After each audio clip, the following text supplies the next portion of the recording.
அதை அவர்கள் செய்ய வேண்டும். இந்த மாநாட்டின் வழியாக தமிழக இப்ப எங்களுடைய நூலக புத்தகங்கள் யூனிகோட்ல இல்லை அப்படின்னு சொன்னாங்க, உண்மை. ஆனால் இப்பொழுது எங்களுடைய பாடங்களை எல்லாம் யூனிகோட்ல மாற்றிவிட்டோம். புத்தகங்களை மாற்றுவதற்கு தொடங்கிவிட்டோம். ஏற்கனவே தொல்காப்பியும் இப்பொழுது யூனிகோட்லயும் இருக்கும், டேப்லயும் இருக்கும், யூனிகோட்லயும் இருக்கும். இன்னும் அடுத்த ஒரு மாதத்தில், ஏன்னா இந்த தொல்காப்பியத்தை மட்டும் மாற்றுவதற்கு எங்களுக்கு ஏறக்குறைய 2 மாதங்கள். இதுல இந்த தொடக்க கால சிக்கல்கள் எல்லாம் தீர்த்து இன்றைக்கு முழுமையை பெற்றிருக்கிறது. இனிமேல் மற்ற புத்தகங்கள் ஏறக்குறைய 400 புத்தகங்கள் எங்களுடைய தளத்திலே இருக்கிறது. அந்த புத்தகங்களை எல்லாம் இன்னொரு 1 மாதத்திற்குள் யூனிகோட்ல போட்டுருவோம். அது ஒரு தகவல். 2வது, இப்போது இந்த விக்கிபீடியாவில் விக்ஷனரி பற்றி சொன்னாங்க.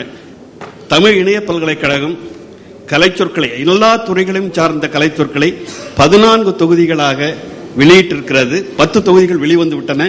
இன்னொரு 4 தொகுதிகள் வெளிவந்து கொண்டிருக்கிறது, பச்சில் இருக்கிறது. இந்த 10 தொகுதிகள் கலைச்சொற்கள் ஏறக்குறைய 2 லட்சம் கலைச்சொற்கள்.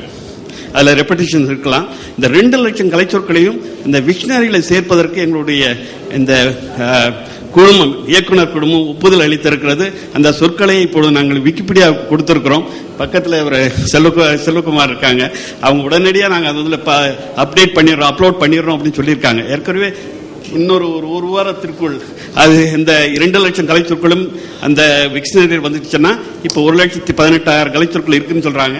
ஏற்கனவே 3,18,000 கலைச்சொற்கள் உங்களுக்கு அடுத்த வாரத்தில் கிடைக்கும். இந்த தகவலை உங்களுக்கு சொல்லிக் கொள்வதற்கு நான் பெருமை கொள்கிறேன். நன்றி, வணக்கம். மேலும் ஒரு கேள்விக்கு இடம் இருக்கின்றது. இது ஐயா அவர்கள் விளக்கமாக குறிப்பிட்டார்கள். அதில் ஐயா அவர்களுக்கு இதில் நான் ஒரு விளக்கமாக சொன்னார்கள், பதில் சொல்ல வேண்டியது ஒன்றுமில்லை. ஆனாலும் ஒரு வேண்டுகோள். இப்ப தமிழ் இணைய பல்கலைக்கழகத்தினுடைய இணையதளம் தான் ரொம்ப சிறந்த இணையதளம் ஆராய்ச்சிக்கு பயன்படுற வகையில. ஆனாலும் அதுல ஒரு இடர்பாடு, என்னை பொறுத்த வரைக்கும் அங்க வேலை பார்த்ததுனாலும் சரி, தமிழ்ல ஆராய்ச்சி பண்ணிட்டு இருக்கிறனாலும் சரி, ஒரு நம்பகமான சான்றாக ரெஃபரன்ஸ் மாதிரி அதை நம்ம கொடுக்கறதுல சில சிக்கல் இருக்கு. அதாவது அது சரியா இருக்கா அப்படின்ட்டு. அப்போ நம்ம அங்க கிடைக்கிறத இணையதளத்தை பார்த்துட்டு மறுபடியும் ஹார்ட் காப்பி நம்ம செக் பண்ணிட்டு ஹார்ட் காப்பியை தான் அதுல காட்ட வேண்டியிருக்கு. அதனால அதுல பிழைகள் இருக்கு. அது கொஞ்சம் பார்த்து, ஏன்னா ஏற்கனவே அந்த பிழைகள் எல்லாம் போக்குவதற்கான குழு போட்டு தொல்காப்பியத்தெல்லாம் முடிச்சிருந்தாங்க. அதன் பிறகு தொடர்ச்சியாக மற்ற நூல்களை எல்லாம் அப்படி பிழைகளை கண்டறிந்து அதை சரி செய்திருக்கிறார்களா என்பதெல்லாம் தெரியவில்லை. எனவே அந்த இணையதளம் அருமையான இணையதளம், அதுல ஒரு மாற்று கருத்து இல்லை. அதை நல்ல ஆதாரமாக வைத்துக் கொள்ளுகிற வகையில், நம்பகத்தன்மை உடையதாக மாற்றுகிற வகையில் அதில் உள்ள சிறு சிறு பிழைகளை நீக்குவது சரியாக இருக்கும் என்பதை இயக்குனர் அவர்களுக்கு நான் வேண்டுகோள். வணக்கம், என் பேர் பாலாஜி. அரசு கல்லூரியிலே தமிழ்துறை பேராசிரியராக இருக்கிறேன்.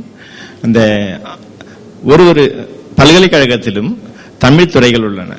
அந்த தமிழ் துறையிலே பல துறைகள், ஓலைச்சுவடித்துறை, மொழித்துறை, இலக்கியத்துறை என்று அதுபோல உலக அளவிலே இருக்கின்ற தமிழ் துறைகள் அனைத்திற்கும் நாம் ஒரு இடத்திலே அந்த துறைகளை எல்லாம் பதிவு செய்து அந்த துறைகள் வாரியாக அனைத்து பல்கலைக்கழகத்திலும் வெளிவருகின்ற ஆய்வேடுகளை எல்லாம் ஒரு இடத்திலே பதிவு பண்ணால் மட்டும்தான் உலக அளவிலே முனையப்பட்ட ஆய்வேடுகளுடைய பதிவுகளை மீண்டும் நிகழாமல் இருக்க வாய்ப்பை அமைக்க முடியும். இது தொடர்பாக தொலைநோக்கு பார்வையில் உலக அளவில் ஒரு நிகழ்வு தேவை என்பதை பதிவு செய்ய விரும்புகிறேன். நன்றி. தமிழ் மரபு அறப்பக்கட்டளை பத்தி சொன்னீங்க, ரொம்ப நல்லது. தமிழங்கிற நட்டை சொல்லவே இல்லை, நீங்க அதையும் நீங்க சேர்த்து சொல்லியிருக்கணும். அதுக்காக சொன்னேன். இல்ல, எனக்கு தெரிந்தது மாத்திரம் தான் சொன்னேன், இன்னும் இருக்கலாம். அதனால தகவல் சேர்க்க சொல்லுக்காக சொன்னேன். இந்த முனைவர் பட்ட ஆய்வு இல்ல ஆய்வு சம்பந்தமாக பல்கலைக்கழகங்கள் நடக்கக்கூடிய பதிவுகள் இணையதளத்தில் இல்லை அப்படின்னு இங்கே பதிவு செய்யப்பட்டது. இந்த அரங்கில் மதுரை காமராசர் பல்கலைக்கழகமும் அண்ணாமலை பல்கலைக்கழகமும் அந்த பட்டியலை தன்னுடைய இணையதளத்தில் கொடுத்திருக்கிறது. ஆனால் அது புதுப்பிக்கப்படாமல் இருக்கிறது. அதை கவனத்தில் கொள்ள வேண்டும். இரண்டாவது, தனிநபர் சார்ந்த வேலைகள் இங்கு பதிவு செய்யப்பட்டது. இந்த அரங்கிலே பொள்ளாச்சி நெசன் என்பவர் ஒரு நாளைக்கு ஒரு நூல் என்ற கொள்கை அடிப்படையில் பல நூல்களை மின்மயமாக்கிக் கொண்டிருக்கிறார். அவருடைய பதிவும் இங்கு நாம் பதிவு செய்யப்பட வேண்டிய முக்கியமான ஒரு கருத்து. அடுத்து 2003 மாநாடு ஒட்டிய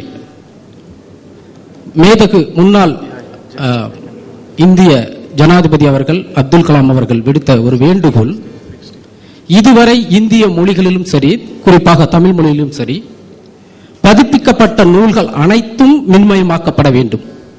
பதிப்பிக்கப்பட வேண்டிய நூல்களும் மின்மயமாக்கும் மூலம் வர வேண்டும் என்ற வேண்டுகோளை முன்வைத்தார் இணைய மாநாட்டில்.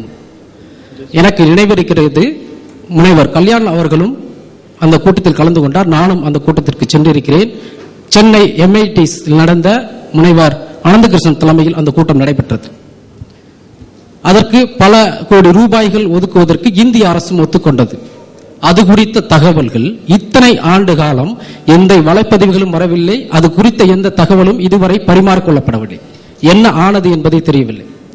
இந்த மாதிரியாக மின்மயமாக்கப்பட்ட இதுவரை எல்லா நூல்களும் சார் காமிச்ச எல்லா இந்த பவர் பாயிண்ட்லயும் சரி, இந்த கட்டுரையின் வாயிலாக பதிவு செய்யப்பட்ட எல்லா கருத்துக்களும் தமிழ் இலக்கியங்களில் இருக்கக்கூடிய பரவலாக வாசிக்கப்படக்கூடிய நூல்கள் மட்டுமே தான் இந்த நூலகங்களில் இருக்கிறது. சங்க இலக்கியமாக இருக்கட்டும், திருக்குறளாக இருக்கட்டும், தொல்காப்பியமாக இருக்கட்டும், பரவலாக எல்லா வாசகர்களும் வாசிக்கக்கூடிய நூல்கள் தான் இருக்கிறது. நமக்கு தேவை இதுவரை வெளிவந்த அனைத்து நூல்களும் மின்மயமாக்கப்பட வேண்டும். அதற்கான முயற்சிகளில் எந்த இணையதளங்களும் ஈடுபடவில்லை, எந்த தனிப்பட்ட நபர்களும் ஈடுபடவில்லை, எந்த பல்கலைக்கழகங்களும் ஈடுபடவில்லை. இது குறித்து விவாதங்கள் இந்த மாதிரியான அரங்குகளில் நிகழ்த்தப்பட வேண்டும் என்பது என்னுடைய கருத்து. சரி, நல்ல ஒரு கருத்து இது. இத்துடன் இந்த கட்டுரைக்கான கலந்துரையாடலை நாம் முடித்துக்கொண்டு அடுத்த கட்டுரைக்கு செல்கின்றோம்.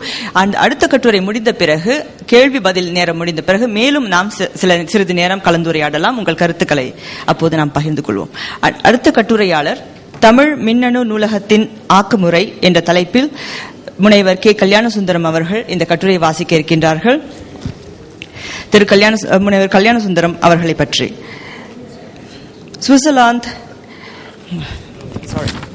Swiss federal institute of technology என்ற நிறுவனத்தில் பல்கலைக்கழகத்தில் வேதியியல் கற்பித்துக் கொண்டிருக்கின்றார். இவர் தமிழ்நாட்டில் சென்னையில் பிறந்து கல்லூரி படிப்பு வரை படித்து பிறகு வெளிநாட்டில் இருந்து வருகிறார். இவர் கணினியில் தமிழ் பயன்படுத்தல் குறித்து மிக ஆர்வம் உள்ளவர். தமிழ் எழுத்துரு மயிலை என்ற எழுத்துரை உருவாக்கியவர். மதுரை திட்டம், டெஸ்கி இனிஷியேட்டிவ், உத்தமம் போன்ற பல இணைய முயற்சிகளில் முக்கிய பங்கு பெற்றவர். அவரை கட்டுரை சமர்ப்பிக்க இப்பொழுது அழைக்கின்றோம்.